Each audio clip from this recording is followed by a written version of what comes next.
again, review for many of us, but we're going to dig in a little bit more into how ethos, pathos, and logos works, and I want to review what those are. And we're going to get into a little bit more about claims. There's a lot of different claims that we need to learn in particular. So, if you're interested in more information, there is a video that's linked into this in the slide. If you feel like, I don't really know what these three terms are, or I forgot, I like this because it tells me exactly what each is. So logos would be logic, right? Pathos is like, I always think path to the heart, that's emotion. And ethos is authority.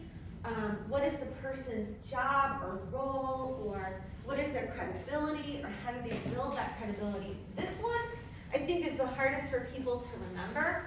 I think some people see the E and then they think emotion, but pathos, path to the heart, is emotion. And I like too that the purpose for using logos pretty much is to correlate to the message. What does the writer want? How are they going to prove it? A lot of times through data and through facts and information. Emotion really hits at the audience, like audience impact, right? And then ethos has to do with the speaker. The credibility of the speaker is really what that's about. All right, questions on this one? How many people remember these terms, or at least a couple of them? I know in my classroom for you guys, I had that big clothesline. You also had a Padlet. For you guys, I had Padlet. For them, I had a huge clothesline that went through the, remember the things hanging? This is really hard to see. I like it a lot because it gives you examples of logos, ethos, and pathos. So I advise that you go back into the slideshow to check it out, especially as we're working through preparing our own arguments. And I ask you, where are you using logos? How are you using pathos, right? So this is like statistic, fact, research, example, expert opinion, which a lot of people use in their writing. And then pathos would be like stories, anecdotes, metaphor, like figurative language to build a picture, description of what it is that you're trying to say. All right, so E for expert, for ethos, that is really the person's expert voice. Do we believe the speaker, right? What type of credibility do they come with? And then I talked about how the speaker uses emotion as pathos, and then how does the speaker use evidence and reasoning? And that, just remember, evidence reasoning is logic or logos. And then this is just lovely to consider. All right, I'm going to speed through some of this because this is stuff from last year. This is new. So we often hear claim, evidence, and reasoning. Yep. We kind of have to move away from that. That's more elementary. It also doesn't serve the purpose of creating a complete argument. So there are three types of claims that we need to be aware of when we analyze writing and also when we create our own arguments. This is new information, and I will in a few, well, probably tomorrow, you're going to read an article and you're going to try to isolate where's a claim of fact in the article, claim of value, claim of policy. So let's review what this is, okay? Does anyone want to read this first one, claim of fact? I know, it's the first day back. Thank you, Corey. Claim of fact asserts that certain conditions that have existed, exist, or will exist based on the data, predictions, interpretations, and statements of cause and effect. Excellent, thank you. So when you're reading, yes, you're looking for that expert opinion, the logos, the data, but it's not that emotional pull. It's not the person's opinion so much as it is backed up by the evidence. And then claim of value. We have someone. Thank you, Nicholas. Claim of value.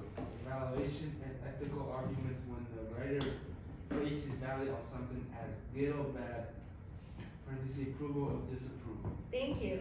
Yeah, so when the writer is stating how they feel, like this is, we should not be doing this is bad for society, this is bad for the economy, all those statements are claims of value, where the writer's placing value and they're evaluating something. And then finally we have claim claim of policy. Thank you, Nayara. Okay. Claim policy, an overview of conditions that should exist, includes a course of action or solution to change those conditions. Excellent, thank you. We hear a lot of times in argument, you should do this, we must do that. That is all claim of policy. So that, yeah, so you'll notice when you finally get to an article and we read the for claim of policy, value, and fact, it's a little confusing. I think going back to this slide is very helpful when we're reading. Claims are debatable, we know that, right? From where we've been before. And they make an assertion. What is an assertion? This word right here, assertion. Oh, well, here we go, right here. How lucky is that? An assertion, a declaration. What does emphatically mean? Made emphatically. Can you guess? A declaration that is made emphatically. I emphatically believe something. Strongly believe something? Strongly. You really have to come out and take a stance if it's going to be debatable. Otherwise, it's not a claim. And to assert or state with force. And that force can be with the language, right? Or the types of claims that are used. This is just more information about a claim of fact. It's not just a fact. It has to be backed up with data, right? The writer is asserting with data. A fact is not debatable. This is important. A fact isn't debatable. It exists, it did exist, it will exist. But the assertion that the writer attaches to that fact, how the writer manipulates that fact and works it into the argument, that is debatable, okay? So the writer has to like mold it like clay and emphatically make a statement and take a stance on the fact, right? All right, and you know what's interesting? Nicholas and Zamit could be writing with the same fact in their argument piece. But they could, Nicholas might attach it in a way that uses pathos, whereas Zamit might deal with it more logically, right? So they're using it in different ways. The same foundation, the same fact in different ways. Okay, so if we take these two, I don't know if you can see them, right? This first one, so I'm asking, which one's better, okay, as a claim of fact? So this one, decreasing carbon dioxide emissions from car exhaust, manufacturing processes, fertilizers, and landfills, while slowing deforestation, may help slow the process of global warming. The month of March 2017 was 1.9 Fahrenheit above the 20th century average. This marked the first time the monthly temperature departure from average surpassed 1.8 Fahrenheit in the absence of an El Nino episode in the tropical Pacific Ocean. I don't know. Which one is better? Which one do you like? Why do you like the second one? She's gathering data of what happened on 2017. The first one that it says may help, so it doesn't like it's not for sure. Yeah, the first one is may, not really taking a stance or emphatically, stating something. But when going back to what Nicholas said about this, we kind of like, oh my God, it was March 2017. Like, where was I then? Like, did I remember this temperature? So it's that's fine. So I feel like from a writer standpoint, the one on the right is a lot better because not only does it like have more like, I guess it's better worded and it's also like has the source of where it's from. But from a reader standpoint, I just get bored reading that type of stuff going on the right. Yeah, I got bored reading both of them. I was like, why is but I mean, if I had to choose whichever one I prefer to read, like casually or on the right, I choose the one on the left or the one on the right. Why is that? I don't know. It's just something about like it feels very. It's very specific with how it words things, and oftentimes I'm just not in the mood to read articles like that. Yeah. They're like very articulate and specific. Yeah. So I feel like sometimes generalization is a lot better for if an and when like you're not really trying to like research it?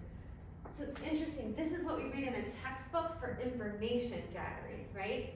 There's not an emphatic claim or stance attached to it. This is factual.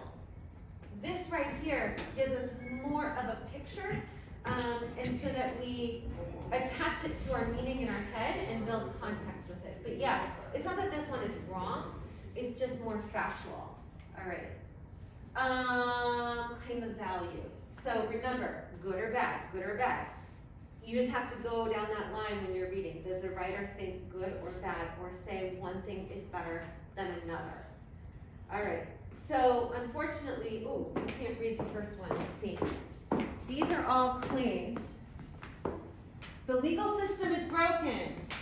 Or B, this moment has drawn attention to the injustices perpetuated by our legal system, a system quick to criminalize people and slow to invest in the resources and supports needed to truly build a safe and thriving communities. Whoa, okay, Ayanna Pressley. Then finally, let's look to places like Sweden for how our legal system can work better. So we're looking for a statement of value where the writer is somehow conveying that something is good or bad. What do we have? What do we think? A, B, or C? Which one is the strongest, or which one is the weakest? Which one is strongest as a claim of value? B. B? Why?